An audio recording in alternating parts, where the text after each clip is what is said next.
Here's my story. Be 16, be black, and have a family down in Alabama. They farm and own a huge amount of land down in Huntsville. Uncle owns a big house and a bunch of trailers they put out in the woods for hunting or camping. Down south cousins suggest that we go out there to camp.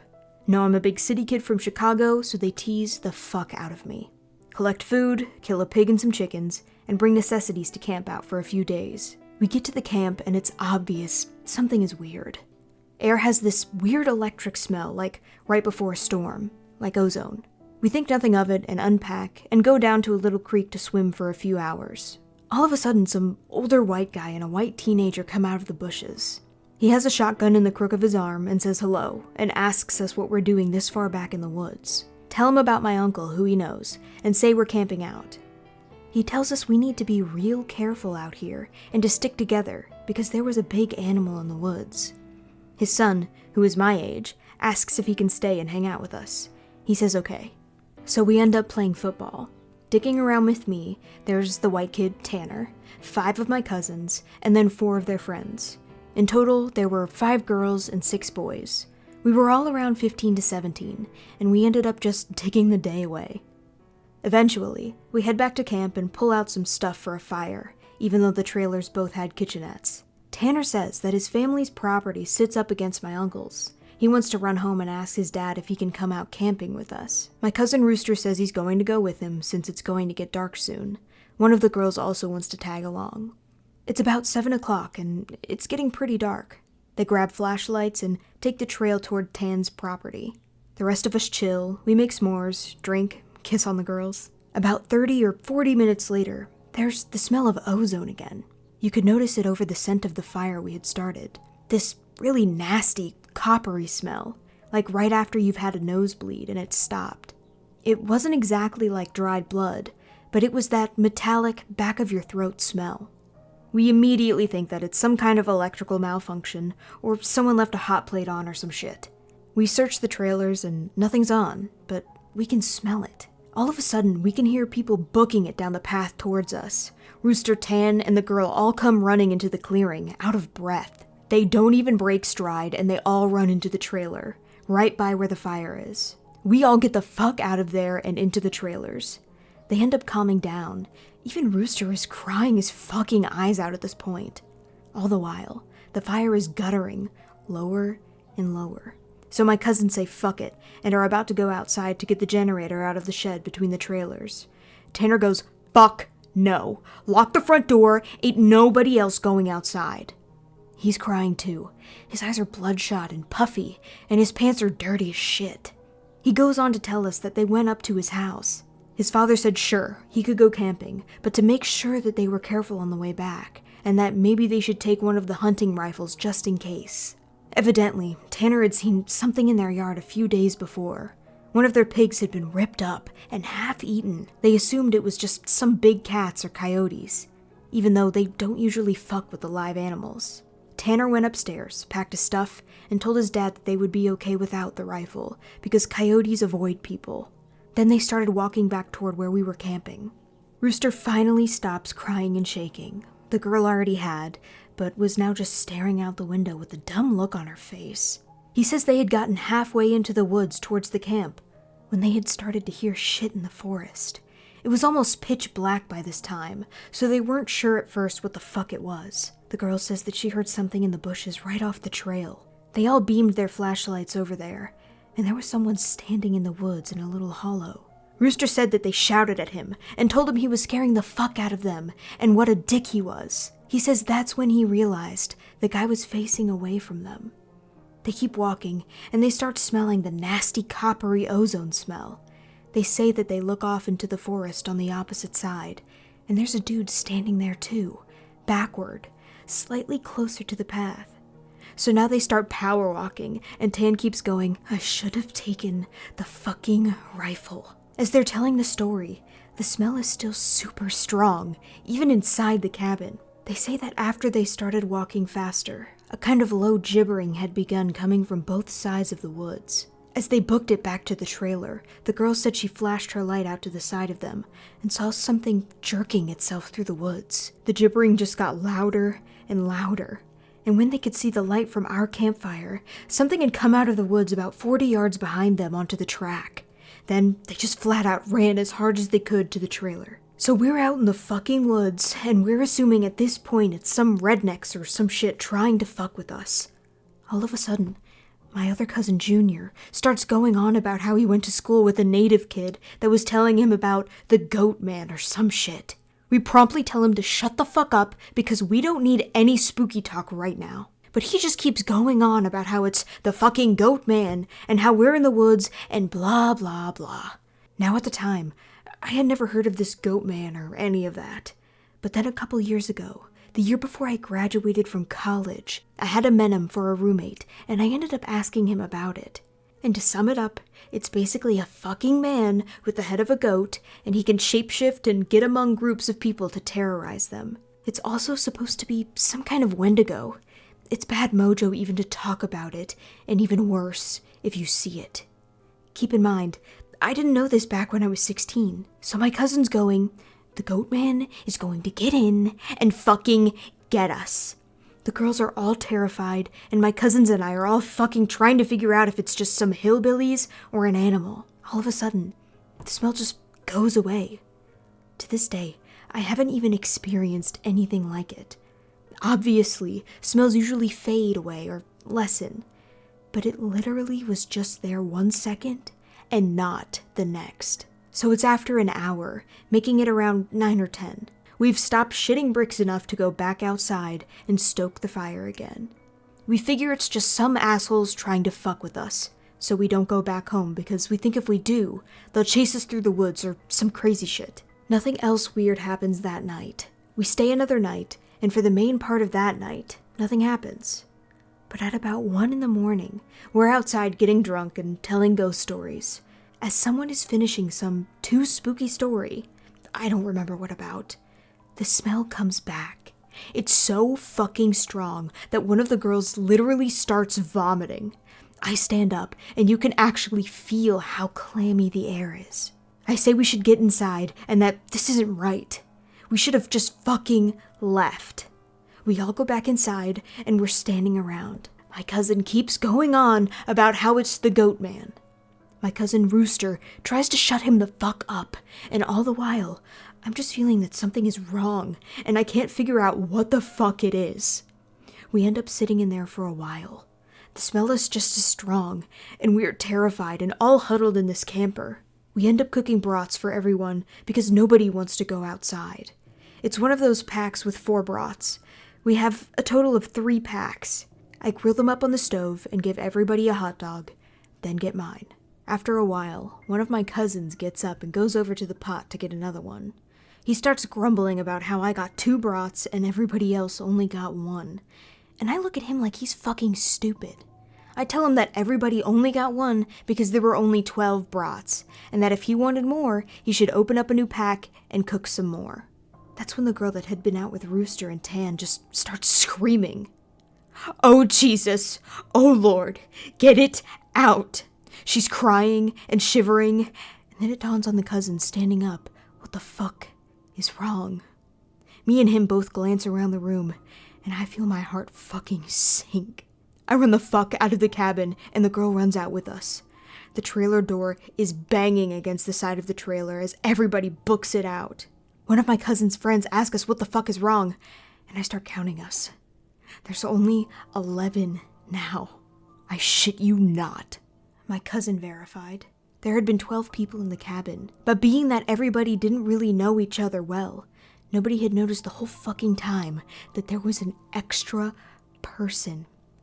And then I realized earlier that I had kind of noticed something was off. You know how when you're just dicking around, having a good time, that you don't sweat the small shit, and you don't always keep track of certain stuff? I'm dead sure that someone else had been in the trailer with us, and that they had been there for at least a fucking day eating with us. What makes it worse is that I couldn't figure out who it was, because I don't think anyone ever actually interacted with the other person, / the goatman. The girl kept praying to Jesus, and we're all sitting outside. Eventually, we get big ass sticks and go back in the cabin. But there's nobody in there. We count again, and there's 11 people. We go back into the trailer and lock the door. We explain what the fuck happened. The girl says she realized too, and that when she was about to say something, the person sitting next to her grabbed her leg hard, leaned over toward her. It said something she couldn't understand. So we're pretty much scared as fuck as we huddle together, and I fall asleep. When I wake up, the sun is just coming up, and half the people are asleep, and the other half are packing our shit up. We all want to walk home, but like 4 people want to stay until the sun is all the way up. And some people think that we're just fucking around and still want to stay at the trailers. I just want to get the fuck out of the woods. The girl's name was Kira, the one that the goatman had touched. Anyway, I asked her if she really thinks it was something bad, and she says she just wants to go home, and that she doesn't want to be out in the woods alone for another night. So we decided to split up. The 4 that want to go can go, but I have to stay because I have the keys to the cabin and it's my uncle's, and I have to lock up. I'm super pissed at this point because I feel people aren't taking this shit seriously, and I definitely didn't want to be out in the woods for another night. I spend the rest of the day trying to convince the rest of the people, now 4 girls and 4 guys, to get the fuck out of Dodge. Tanner leaves with them to go get a rifle and says he's going to be back. So there's just 7 of us left by 4 p.m. At around 5 p.m., he hasn't made it back yet, and we're all getting extremely fucking antsy. The only reason I stopped begging them to leave was because he went to get a gun. At about 5:30 p.m. or so, the one cousin that did stay says the girl Kira is outside. We all look outside, and sure enough, she's standing by the fire pit with her back to the cabin. I'm thinking to myself, if she was so fucking scared, why the hell would she come back? And then I get this nasty feeling in my gut. Keep in mind, the whole time, the coppery smell has been gone. Now I realize I can smell just a twinge of it. I say this to the rest of them. Everybody, and these are the people that wanted to stay in the fucking woods after we had the goddamn goatman in our midst, is laughing at me and asking me if I set this up to scare them. I'm looking at them like, I'm not fucking bullshitting you at all right now. I asked them why the fuck would I play like that. So one of the girls goes outside to get Kira. She gets halfway to her and stops cold. Kira starts heaving. I don't know how the fuck to describe it. Sort of like if someone with their back turned was laughing without actually making any sound. It was this fact that made me realize there was not a fucking sound in the whole woods. It was dead silent.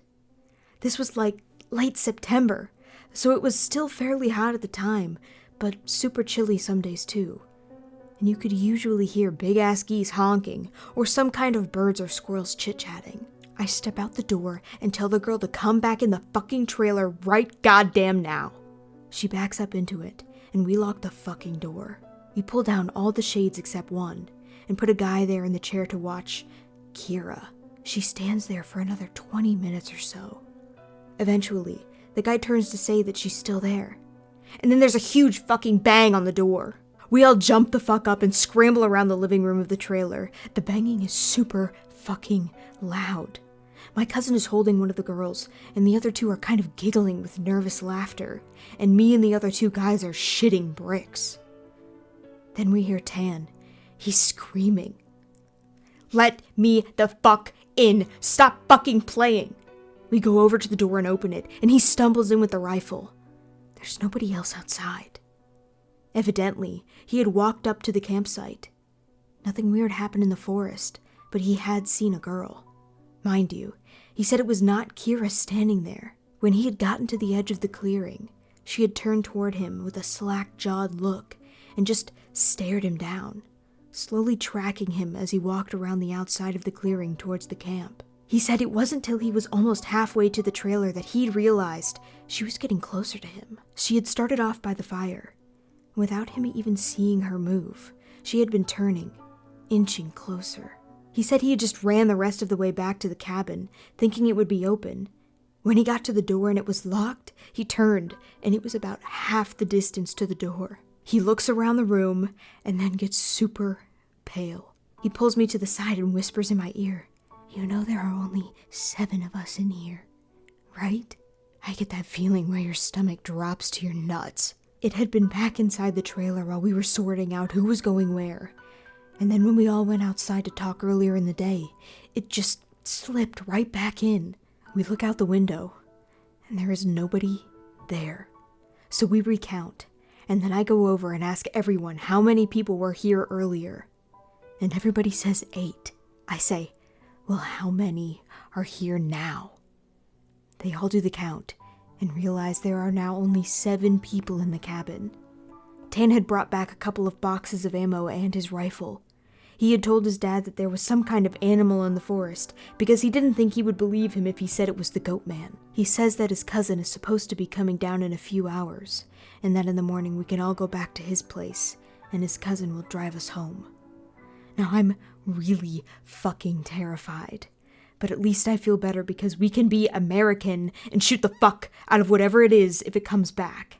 But then my cousin gets into this huge argument with one of the girls because she thinks that I'm trying to be funny and prank them. She's getting really scared and thinks I'm not funny. He keeps telling her that I'm not that kind of person, and she says, well, how do we know the girl wasn't just Tanner in a wig? Or if it's really the goatman? How do we know that this is the real Tanner and that the goatman just didn't kill Tanner in the woods and take his gun? So we get into a huge fucking argument about this, where me and Tan are like, we could seriously be in danger, because at the very least, someone has been sneaking themselves into our fucking trailer without us knowing and mingling with us. And at worst, something bad is in the forest fucking with us. One of the girls is crying and saying she wants to go right now, and we're trying to tell her that we shouldn't because none of us are walking through the woods in the middle of the night. At this point, the sun is starting to go down, and it's getting a little cloudy out. We eat something and turn on the radio for a while, but we can't really get a station out there with anything decent, so we turn it off about the time Tan's cousin shows up. He was like 19, I think. Now the sun is just barely over the horizon, and he has one of those heavy-duty lantern flashlights and another rifle. He walks up to the trailer, and we whisper to Tan, asking if he's sure that's his cousin. He says yes. The guy looks behind him and all around the camp, then walks in. He kind of glances at all of us and looks a little confused. Then he says, "Where's your little buddy at? I figured she would meet me up at the cabin. Is she a little slow or something?" He also asked whether we had been cooking blood in the cabin, because it smelled like blood and hot pans all the way up the trail. We're all like fucking nope. We ask him what the fuck he's talking about with the girl he saw. He had come down the same trail Tan had been using and found one of you's guys' buddies standing in the middle of the trail, looking at him slack-jawed. He had asked her a bunch of questions, but all she did was just look at him. Then she smiled, and he said he kept walking. She couldn't seem to keep up with him, and kept lagging a little behind. He said he asked her if she was hurting or something, and if she needed any help. But she had continued to stare. Eventually, he turned around a bend in the trail, but when he went back to see if she was okay, the trail was empty. He'd assumed she had taken some shortcut through the woods to our trailer. We tell him the whole story of what's been going on. I half expected him to say we're full of shit, but he just listened, and then sat down on the couches in the living room. Tanner's cousin gets back to the girl. He says that when she had kept trying to lag behind him, it kind of weirded him the fuck out. So he tried to keep her in front of him, but no matter how slow he walked, she was always lagging a little behind. He smelt this nasty smell, and it got stronger as he got to the camp. Eventually, it got really strong.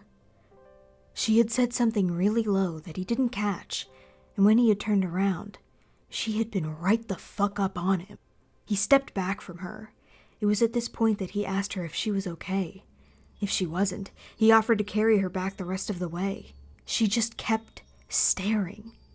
He said he reached out for her, as in to grab her on the shoulder, but he must have misjudged the distance, because she was off to the side of where he had put his hand, like she had moved while he was looking dead at her. So at this point, we know this shit's real. Unless Tan is playing a joke, which we can tell he's not because he's almost pissing his pants. They load up their rifles, we eat some more, and we just kind of sit around until about 11. To this fucking day. Every time I think about this, I really pray to God that it's just some huge prank that my cousins played on me and just never revealed so I would shit myself for the rest of my life.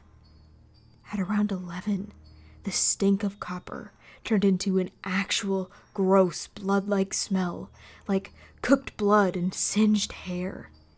Tan and his cousin Reese get the fuck up instantly and grab the rifles.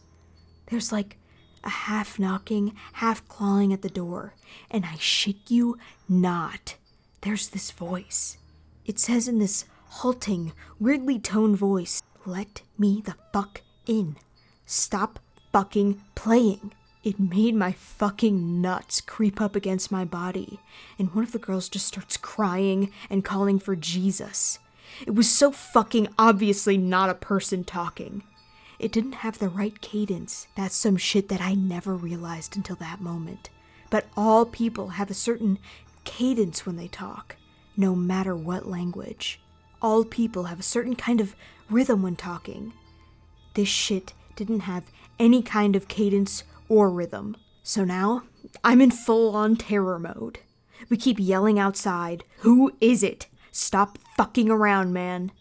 And it just keeps saying, "In," or "Let me the fuck in," for almost 15 minutes. Then the smell just goes away for a while, and for the next hour or so, you can hear someone basically creeping around in the woods and shit. Every couple minutes, it comes back to the door and says something. Finally, the smell fades away at 2 a.m. Reese says, "Man, fuck this," opens the door and walks outside with his rifle. He fires a shot into the air and says something to the effect of, "In the name of Jesus Christ, go away." He fires 2 more times, and then from the woods, right up against the river across the trailer, it sounds like something is slowly gibbering and hooting. Then it starts screaming, and it sounds almost like a woman and a cat in a bag screaming together. Like, I seriously have never heard any shit like that. We can hear the brush over that way start to shake. Reese fires over into the tree line and then starts backing up into the building. We lock the door and we can hear the shit keening and screaming. Reese says something had come out of the bushes, super low to the ground, and was crawling toward the cabin. He had shot at it. Pretty much, that was how the rest of the night went. Literally constant screaming for the next 2 hours and shit moving out into the tree line. But it never came back up to the cabin until everyone had finally fallen asleep. Tan had been sitting in the chair watching the door with his rifle. Nobody else heard or saw this, and he told me 2 days later, after the whole thing was over. He said that he had been nodding off after the screaming noises had finally stopped. He'd been almost asleep when he saw someone come out of the bathroom and then lay down in the middle of the floor to go to sleep. He just assumed it was one of us, and that the guy had nodded off. Then he said he kind of realized something was wrong, and while pretending to be asleep, he counted us. There were 9 people in the cabin. He didn't want to try to shoot at the fucking thing and have it kill us all then and there, or have Reese wake up and start shooting and us kill ourselves. So he just stayed awake all night, pretending to be asleep. He said sometimes it would stand up and kind of do this weird jittery thing, or heave like it was laughing, but then it would lay back down. The story closes pretty weak, because from my perspective, nothing happened. When we woke up, I noticed that Tan was a little jittery, and that he was avoiding looking at all of us. But we ate some breakfast, packed up, and started walking to his house. He stayed last in the cabin, and said he'd lock up and bring me my uncle's keys. He told us to just start walking, and that he'd catch up, which I didn't really want to fucking do. We got a little bit up the path, and when he came running up, we just jogged back to his house. His cousin took us home. There was a window in the bathroom. Tan had gone back to lock up and looked in there. We were too stupid to lock a screenless window, and it was fucking up when he went in there. I'm guessing it had been doing that all along, waiting for us to fall asleep or slip up, and then getting in among us. It walked with us all the goddamn way back to his house. And then he said it lagged to the back of the group and looked him dead in the eyes before walking into the woods.